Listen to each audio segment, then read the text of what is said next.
Hi, this is Winslow. This is Crimson. And if you like what we're doing, hit that like button. And if you want to hear more, subscribe. When you sleep, you enter into another world.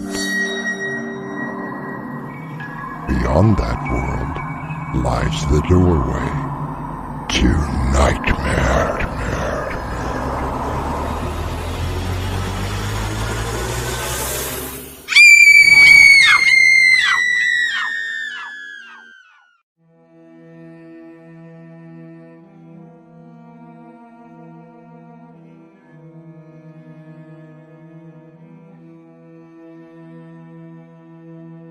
Come in. Welcome. I'm your host through the doorway to nightmare. I believe that this nation should commit itself to achieving the goal, before this decade is out, of landing a man on the moon and returning him safely to the earth. Those words were spoken by President John F. Kennedy to Congress in 1961. In 1969, man walked on the moon. The last landing on the moon was in 1971, and we have not been back since. Adam, have you noticed anything? What are you talking about? Look at the Earth. There's something very, very wrong. Doc, it's Mother Earth. Big, blue, and wonderful. Personally, I cannot wait to set my feet back on terra firma. Where are the lights? What lights? We should be able to see the lights from every major city down there. Where are they at? I don't know. Our mystery drama, The Last Voyage of Icarus One, was written especially for Doorway to Nightmare by Winslow Swan and edited by Crimson McKenzie. Our stars include Dave Arkhipov and Crimson McKenzie. It is sponsored in part by Swanage Press. I'll be back with Act 1.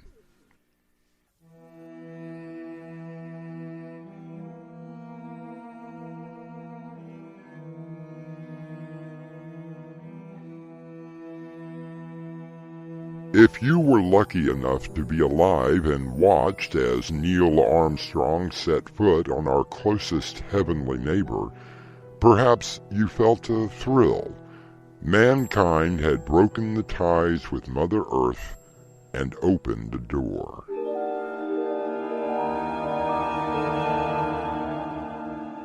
I'm not sure where to begin this report. I'm Captain Adam Krennic, commander of Icarus One. My shipmates are Major Tom Parker, communications expert and pilot, and Dr. Emily Jennings, the real reason that we're here. She's invented a viable machine that would generate oxygen, even in a vacuum like space.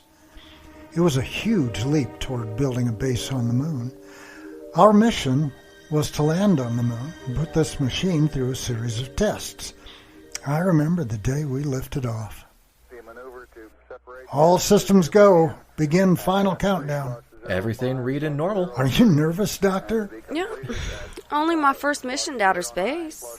I mean, what's to be nervous about? Nothing to fret over, Doc. Just remember that we're basically in a tin can sitting on approximately 500,000 gallons of fuel. It's about to be lit up in about 2 minutes. Oh, thank goodness for Tom, the optimist.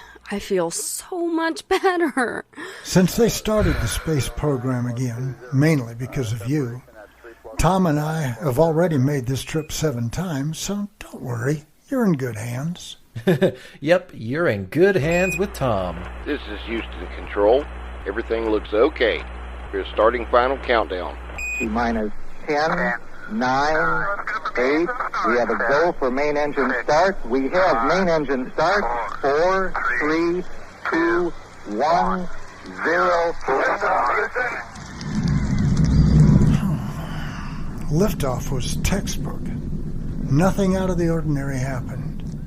We broke through the atmosphere and headed toward the moon. Well, Emily, everything you expected? I'll tell you after my stomach settles down. First time is always the worst. Believe me, you get used to it. You'll have to get used to it if this test goes as planned. You don't have to remind me. What exactly are we doing?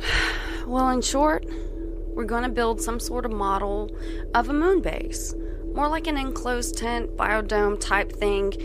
And inside we put the MX-80. Oh, is that what it's called? Well, the MX stands for Maxwell Xavier, my professor in college who guided me into this. What's the 80 stand for? How many times it failed before I got it right? Are you kidding? Adam, is she kidding? Of course I am, Tom. No. 80 was just the number that NASA assigned to it. I had no control over that. So what is this thing supposed to do anyway? Well, from a non-scientist point of view, it simply generates oxygen where there is none. Like the vacuum of space. I won't get into the mechanics of MX-80 unless you just want to hear it. No, thank you. If it's all the same to you, I'll stick to my radio. By the way, Adam, Houston is sending us some new flight plans. What? Now, don't go all panicky on me, Skipper.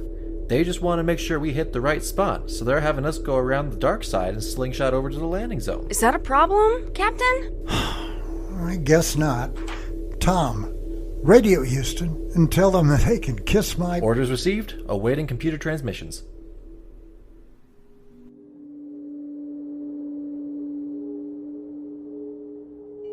It was all textbook.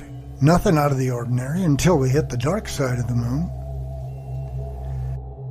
Yuri Gagarin, the cosmonaut who was the first human into space, said of his voyage, "I saw for the first time how beautiful our planet is. Let us preserve and increase this beauty, and not destroy it." I'll return shortly with Act 2.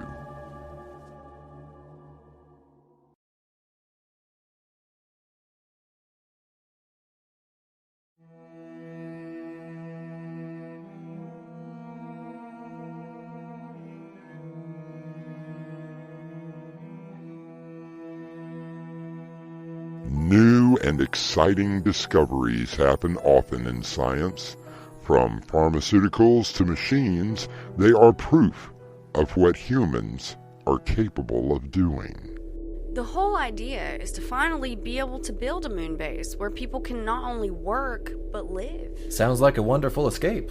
The biggest problem was the oxygen. It would have to be ferried up every few days. That's why I'm hoping the test on the moon will be as successful as the tests we carried out in the lab. Oh, I'm sure it will be, Doc. Who knows? Maybe they'll build a statue of you on the moon, waving, instead of that other hand gesture that I've heard you give. Tom. Icarus One, this is Houston Control. Do you read? Go ahead, Houston. We've transmitted the new flight plan. You should be about 10 minutes from the dark side. Everything okay there? Green light across the board. Okay, Icarus One. Roger that. See you on the flip side. Copy that, Icarus One. Adam? What does Tom mean when he says, "See you on the flip side"? We're going to the other side of the moon, so we will lose radio contact. No communication at all? But what if... Hey, Doc, it's okay. Breathe. It's only 45 minutes, and then we'll hear good old Houston again. No big deal. If you remember your history, Apollo 8 made 10 trips around the moon. That's 10 times they lost contact with mission control. Well, I failed every history class. Probably 10 times. So... Yeah, but they got them back every time. It's just, well... Okay, guys. It is my first time into space. And you are doing a great job. Just let Tom and me handle the ship. Approaching the dark side. Safe journey.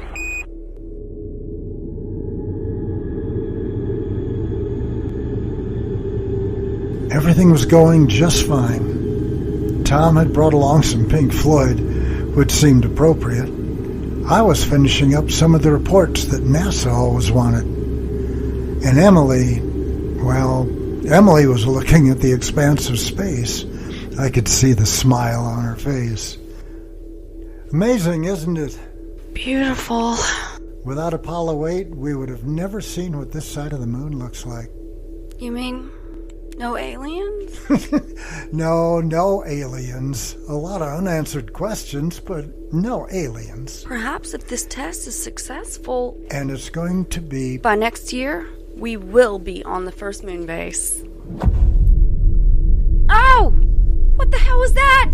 I don't know. Tom, did you feel that? Yeah, I'm checking the computer now for any structural damage. Anything? Everything looks okay. Did something hit us? The computer would have told us if anything was coming. Then, what was it?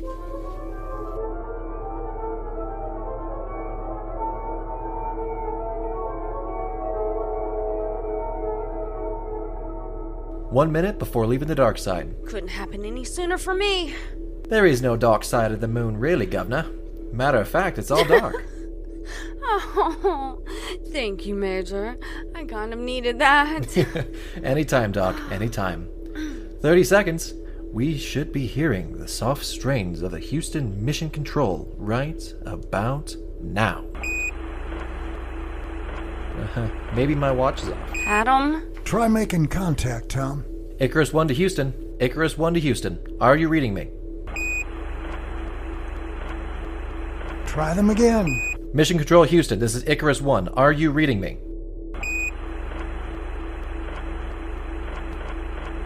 Gotta be somebody. Icarus One to Houston, we have cleared the dark side, ready for communications. Is there anyone there? Adam, what's going on? I don't know. Tom, run a diagnostic on the radio. Already started. Well? Green light all the way across. Maybe something came loose. Spoken like a true scientist.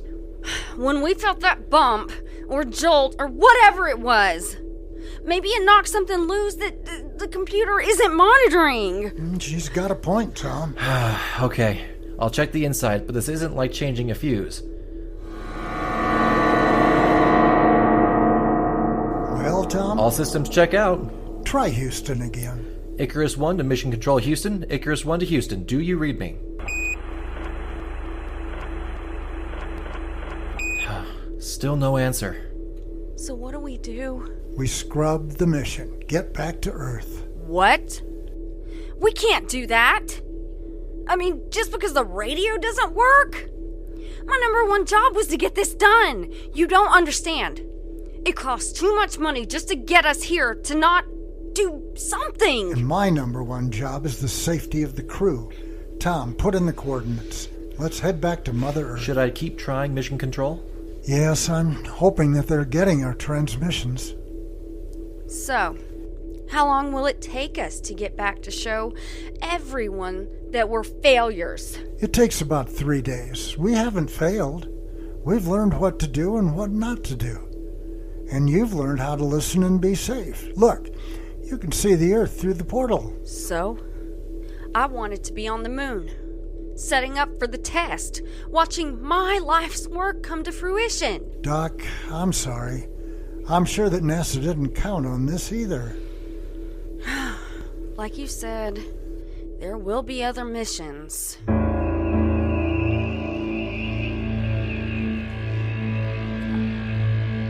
Emily and Adam look toward the planet they call home.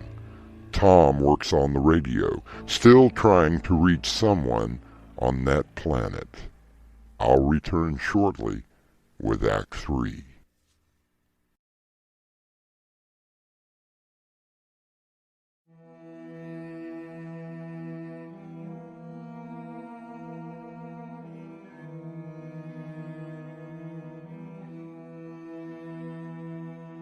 It has now been a little over 24 hours since the Icarus One headed back to the Earth. As the small blue and green planet grows larger, our astronauts still worry why there is no radio contact. Icarus One to Houston. Come in. Still no answer? I can't understand it.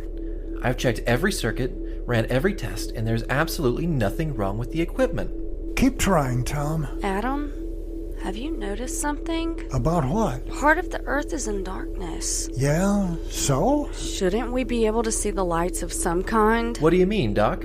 I always thought that from space you could actually see city lights in the darkness. She's right. It's all pitch black. No, there has to be. Oh no! What if... What, Doc? I was just remembering something. Would you like to share with the rest of the class? No, It's stupid. Now's not the time to hold back, Emily. If you know something... Aw, it was just a stupid radio play I heard when I was a child. It's nothing, really. Rocket from Manhattan. How did you know? Someone let me in on the joke? It was a radio play written in the 50s about 3 astronauts coming back from the moon. As they approach the Earth, they see bright flashes going off and on.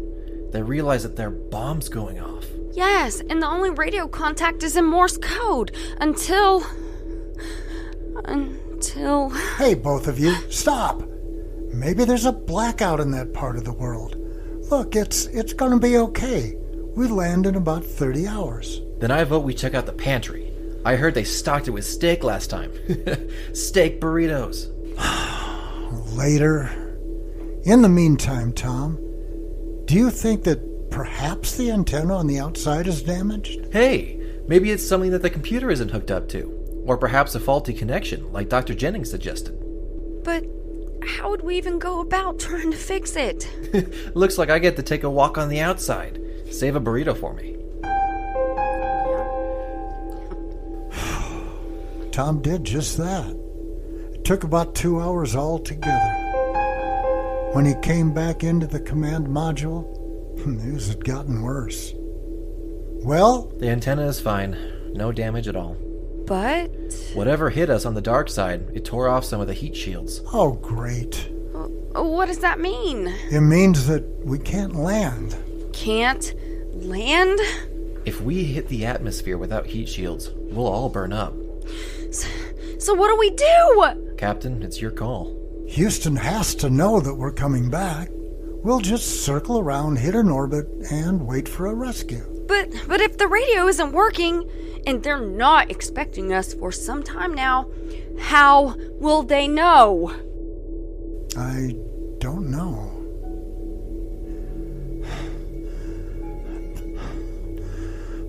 That was 4 days ago. We've begun orbiting. The International Space Station was completely black when we passed it. No way to dock to it. Tom tried the radio for the umpteenth time on the 7th day, over and over. No Houston, no space station, no anybody. About an hour ago, Emily found me in the observation deck. Adam? Yeah, Doc? I brought these. What are they? Think of them as a better way out. What are you talking about? You don't have to pretend. I'm not completely ignorant. We're running out of food, out of fuel, and pretty soon, out of oxygen as well. Emily, stop it. Tom will get through to Houston. Don't worry. You're only fooling yourself. Okay, so what about your machine? The MX-80 only works while stationary, with minimal gravity. That was why the moon test was so important. It only works under certain conditions. Traveling at 5 miles per second is not one of them. So what are you going to do? I'll tell you what I'm going to do.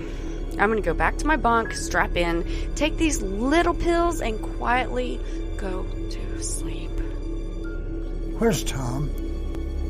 He stepped out again. Only this time, he wasn't tethered to the ship.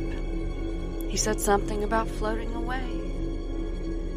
So this ship becomes our tomb until it falls into the atmosphere. Adam, suffocation is such an ugly way to die. At least I offer you an alternative. This is the last transmission of Icarus One. Emily didn't say how long these pills took to work, but I feel... I feel...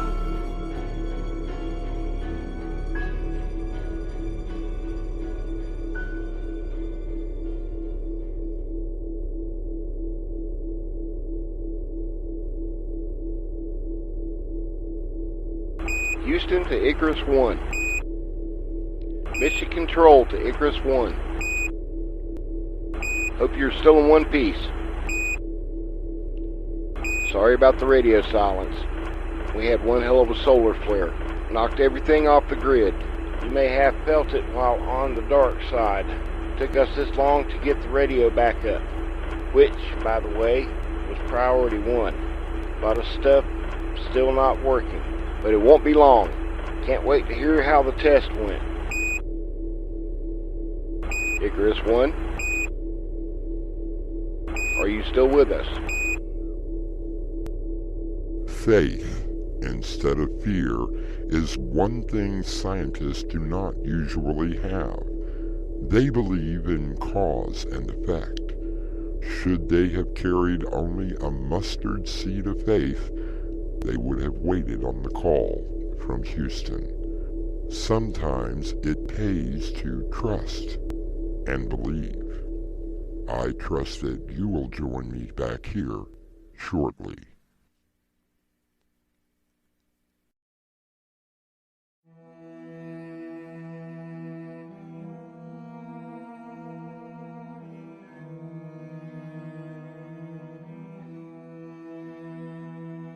Lewis Carroll once wrote, "If you don't know where you are going, any road will do, unless that road happens to be a dead end." Our cast included Dave Arkhipov, Ezra J.B. Emmons, Crimson McKenzie, and William Stafford. The story was edited by Crimson McKenzie, and the entire production was under the direction of Winslow Swan. So did you like the story today? Yes, I did. Well, why don't you hit that like button? I think I will. Would you like to hear more stories? I sure would. Then why don't you hit that subscribe button? Can I share it to all my friends? Would you please? Oh, thank you. Doorway to Nightmare is brought to you in part by Swanage Press.